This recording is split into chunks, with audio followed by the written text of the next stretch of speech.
বচসা। BJP প্রার্থীর vote গ্রহণ কেন্দ্রে ভোটারদের সঙ্গে কথা বলা নিয়ে পুলিশের সঙ্গে বচসা দক্ষিণ মালদাহের বিজেপি প্রার্থী শ্রীরূপা মিত্র চৌধুরী। মঙ্গলবার তৃতীয় দফায় নির্বাচন চলাকালীন পুলিশের সঙ্গে বচসায় জড়ালেন মালদহ দক্ষিণের বিজেপি প্রার্থী শ্রীরূপা মিত্র চৌধুরী। ইংরেজ বাজার শহরের ঝলঝলিয়া শিশু নিকেতন প্রাথমিক স্কুলের ঘটনা। বুথের মধ্যে ভোটারদের সঙ্গে কথা বলছেন পুলিশ কর্মী, এমনটাই দাবি শ্রীরূপার। তিনি বলেন, ভোটারদের সঙ্গে কথা বলা পুলিশের কাজ নয়। এরপরে কর্তব্যরত বিএসএফ জওয়ানকে ধমকও দেন তিনি। আপনি কথাই বা বলছেন কেন? আপনি তো ডিউটি অফিসার না, আপনি কি গল্প করছেন ভোটারদের সঙ্গে?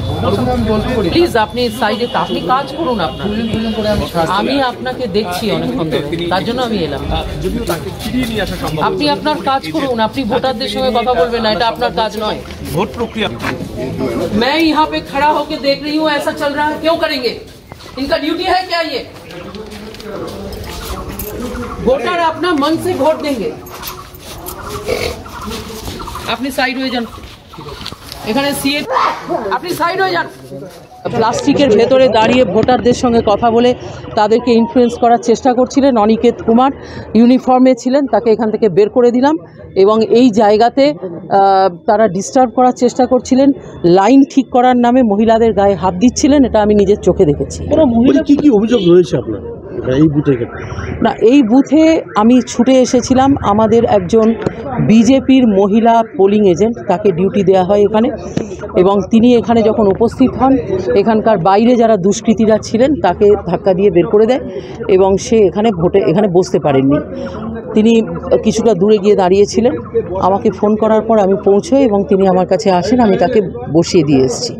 সেটা রিজলভ হয়েছে, ভেতরে পোলিং অফিসার আছেন, তিনি সহায়তা করেছেন এবং এই মহিলা এজেন্ট কাজ করছেন। তারপরে যেটা দেখতে পেলাম এখানে, সেটা হচ্ছে এখানে ইউনিফর্মে স্টেট পুলিশ দাঁড়িয়ে আছে এবং ভোটারদেরকে ইনফ্লুয়েন্স করার চেষ্টা করছেন, কথা বলার চেষ্টা করছেন। এখানে একটা প্লাস্টিকের কাভার ছিল, সেই কাভার অলমোস্ট ঢাকা অবস্থায় ছিল, সেটা খুলে ফেলা হয়েছে এখন এবং ভিজিবিলিটি বেড়েছে। আর এই ইউনিফর্ম পুলিশম্যান যিনি ছিলেন তিনি তার বিয়ন্ড হিজ ডিউটি তিনি কাজ করছিলেন, তাকে এখান থেকে তাদের সিনিয়ররা বার করে দিয়েছেন এই মুহূর্তে এবং আমরা দেখছি যে এখানে যেন শান্তিপূর্ণ পোলিং হয়। মহিলা পুলিশ নেই কেন এখানে? কমপ্লেন করছি, থাকা উচিত ছিল।